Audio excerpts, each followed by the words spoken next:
Governance కాదు, మరి political governance అంటే చప్పట్లు కొడుతున్నటువంటి మేధావులు ఎవరైతే ఉన్నారో, మహానుభావులు ఎవరైతే ఉన్నారో వాళ్ళకి జోహార్లు అర్పించాలి. ఎందుకంటే పొలిటికల్ గవర్నెన్స్ మీన్స్ రాజకీయ పార్టీ వాడు చెప్పినట్టు వింటాం, అంటే రౌడీయిజాన్ని ప్రోత్సహించడం, ఫ్యాక్షనిజాన్ని ప్రోత్సహించడం, చివరికి వాళ్ళ పనాలు చేయడం మానేయాలి. ఇప్పుడు ఏముంది, ఫర్ ఎగ్జాంపుల్ పోసాని కృష్ణమూర్తికి 14 కేసులండి, బాగుంది.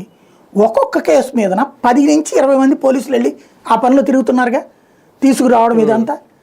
పోలీస్ స్టేషన్లో అసలే పోలీస్ కొరత, సిబ్బంది కొరత.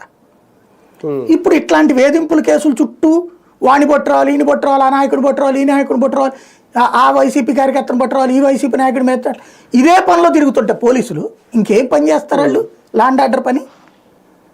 గంజాయిని ఆడాపాలి, మద్యం ఆడాపాలా, ఈవిటీజింగ్లు ఎక్కడ ఆపాలి, మర్డర్ల దర్యాప్తులు ఏం చేయాలా, హింస దర్యాప్తులు ఏం చేయాలి, ఏం చేయాలి వాళ్ళు? ఇవే సరిపోతున్నాయి కదా కేసులు. రెండవది, అసలు దీనివల్ల ఎవరికి ప్రయోజనం? ఇంకొకటి మనం ఏమన్నాం, ఇందులో ఒక 30% చేశారు వైసీపీ వాళ్ళు. చేయలేదని చెప్పడం అంత అమాయకత్వం కొట్టలేదు. ఆ రోజున కూడా మనం తప్పు పట్టాం. 30% చేస్తేనే అరాచక ప్రభుత్వము, విధ్వంస ప్రభుత్వం అంటే దానికి 3 రెట్లు చేస్తే కరెక్ట్ అవుతుందా?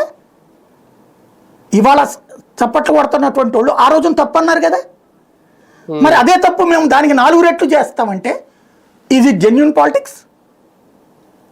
నైతికతతో కూడినటువంటి మాటేనా? నిజాయితీతో కూడినటువంటి పాయింటేనా? మనం ప్రజాస్వామ్యాన్ని ఆకాంక్షిస్తున్నామా,